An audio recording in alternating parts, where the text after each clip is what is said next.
Cuando yo acabé por completo tu franquicia, yo lo hacía. ¡Más o menos así!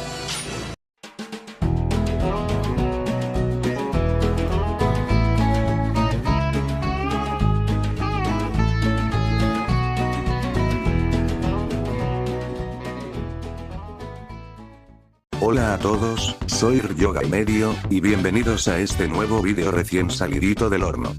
Pero antes de decir lo que hago en esta rutina, le quería dar las gracias a Carlitos1997 por darme permiso de utilizar el clip que vieron en la introducción. Su canal estará abajo en la descripción por si quieren ir a verlo.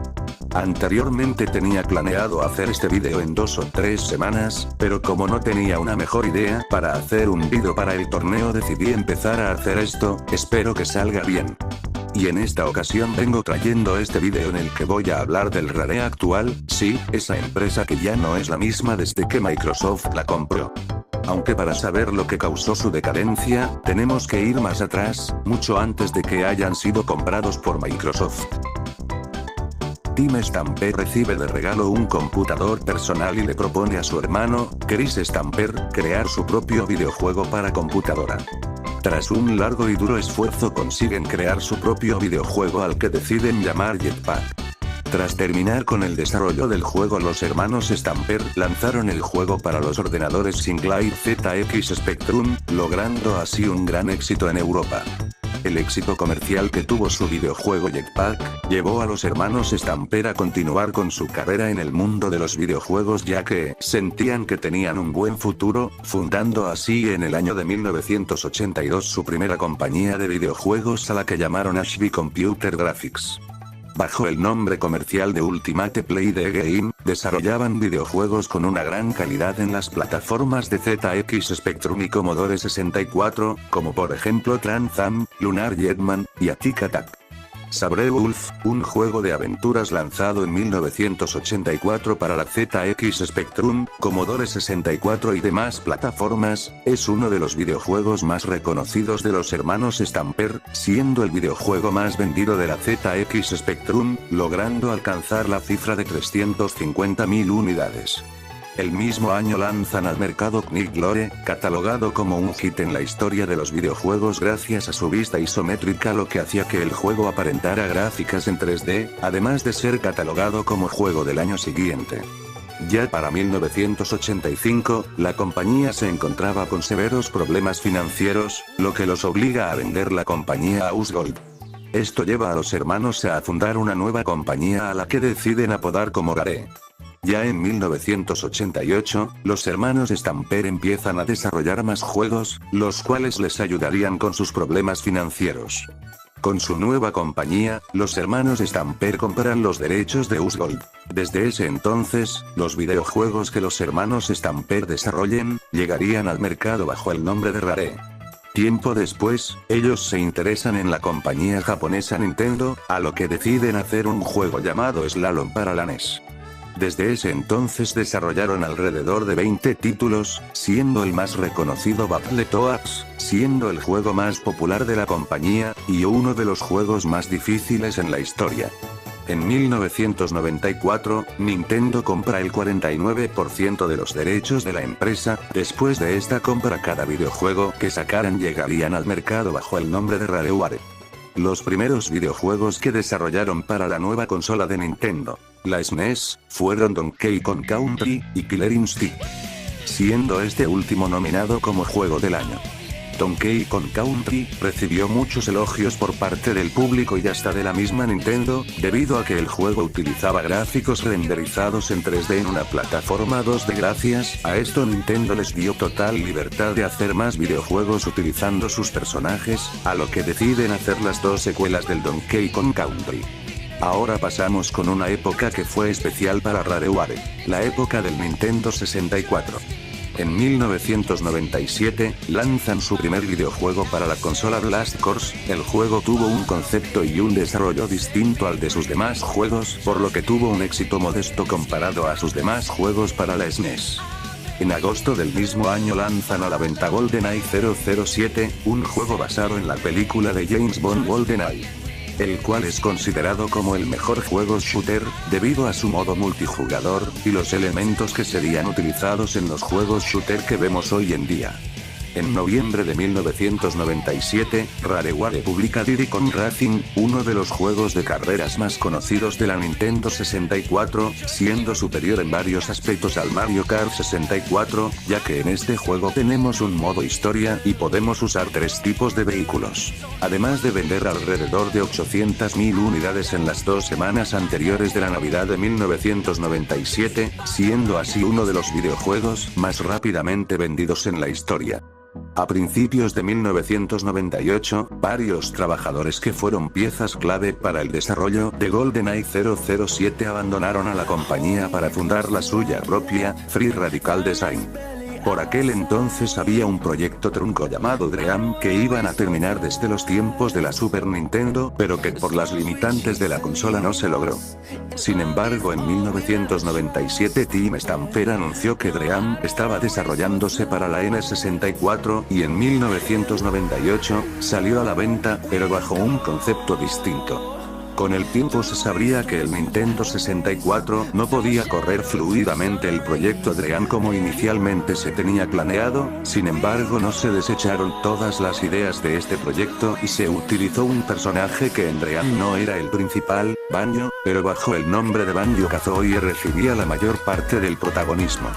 Este título recibió muy buenas críticas, debido a sus amplios escenarios, su apartado gráfico, banda sonora y su jugabilidad, que tomaba conceptos de Super Mario 64 combinando escenarios muy amplios, movimientos que involucraban a los dos protagonistas y más ítems ocultos. También estuvo nominado a Mejor Juego del Año. El juego guarda una similitud con un superclásico de la N64, Super Mario 64. Ya para 1999 Rareware lanza Jet Force Gemini y Donkey Kong 64, al cual le cambian del 2D al 3D. Además de que este juego tiene el récord del videojuego con más coleccionables, siendo un total de 201 bananas doradas, también que es el primer videojuego de la Nintendo 64 en usar el Expansion Pack, un accesorio que aumentaba la RAM de la consola. Aunque la verdadera razón del por qué hay que usar obligatoriamente el Expansion Pack, es por un error de programación que Rareware no pudo resolver.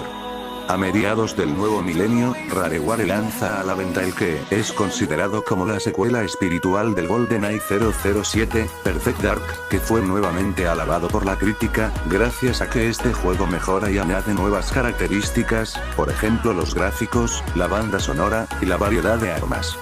Más tarde, Rareware lanza la secuela de Banjo-Kazooie, Banjo-Tooie, aunque el juego tuvo una buena aceptación, no logró superar en críticas ni en ventas a su antecesor.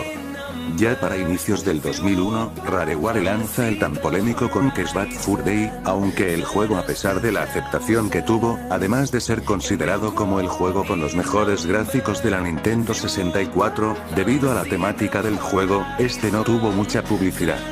Gracias a la baja publicidad, esto hacía que el juego no se vendiera bien, además que muchos especulan que este juego fue el causante de que Rareware y Nintendo tuvieran problemas, siendo el último videojuego desarrollado por Rareware, el Star Fox Adventures para la GameCube.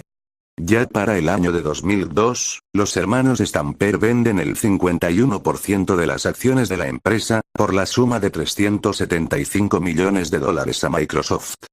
Seguido de Nintendo, vendiendo el 41% de las acciones que ellos poseían. Después de la compra, varios empleados abandonaron la empresa debido a esta compra. Siendo el primer videojuego desarrollado por Rare para la consola de Microsoft, Graved by the Ghoulies, este fue el primer fracaso de Rare con Microsoft, teniendo muy bajas ventas, además de que este no tuvo una buena aceptación. En julio del 2005, Rare anunció que estarían desarrollando juegos para la Nintendo DS, como por ejemplo los remakes de Diddy Kong Racing y GoldenEye 007. Gracias a que Microsoft no tenía rivalidad con Nintendo en portátiles, ya que ellos no se dedican a eso. Desde ese año, Rare lanzó varios títulos para la consola de Microsoft, como por ejemplo Conquer Life and Reloaded, Viva Piñata, Cameo, Trouble in Paradise, además de que trabajaron en parte del desarrollo del periférico de Microsoft, Kinect. Ya para 2007, los hermanos Stamper abandonaron a la empresa para buscar nuevas y mejores oportunidades. Con la nueva generación Rare tuvo un perfil bajo, debido a la mala reputación que tenían desde que fueron comprados por Microsoft. Poco tiempo después del lanzamiento de la Xbox One, Microsoft lanza Kinect Sport Rivals, el cual resultó un fracaso en ventas, lo que ocasionó varios despidos en el estudio. Un año después, en agosto de 2015, Microsoft lanza Rare Replay, un recopilatorio con 30 títulos que recorre la historia de Rare desde Spectrum hasta Xbox 360. La recepción de este fue mucho más positiva ya que era nostalgia pura y dura XD. En noviembre de ese mismo año, una actualización del firmware de Xbox One incorporó la posibilidad de jugar a algunos juegos de la Xbox 360 en la nueva máquina, lo que incluyó todo el catálogo de Rare para la anterior consola. El último juego que sacó Rare para la Xbox One fue uno llamado Sea of Thieves, un juego anunciado en la E3 del 2015. Este es básicamente un juego de aventuras con multijugador online con temática, teniendo un buen comienzo desarrollando juegos independientes para ordenadores, hasta formar una empresa que aún a día de hoy sigue siendo recordada por sus videojuegos para la Nintendo 64, es bastante fácil deducir qué fue lo que causó su decadencia, debido a todo lo dicho anteriormente en el vídeo. Los hermanos Stamper tuvieron su época dorada con la Nintendo 64, con los títulos Banjo-Kazooie, GoldenEye 007, Donkey Kong Country y Donkey Kong 64, Perfect Dark, etc. Lo que causó su decadencia no solo fue por dejarse comprar por Microsoft, también por la mayoría de trabajadores que perdieron, ya que por algo los juegos más actuales que hacen son basura, porque los nuevos trabajadores no saben cómo tienen que hacer su trabajo. Tomemos como ejemplo Conker la Gran Reunión.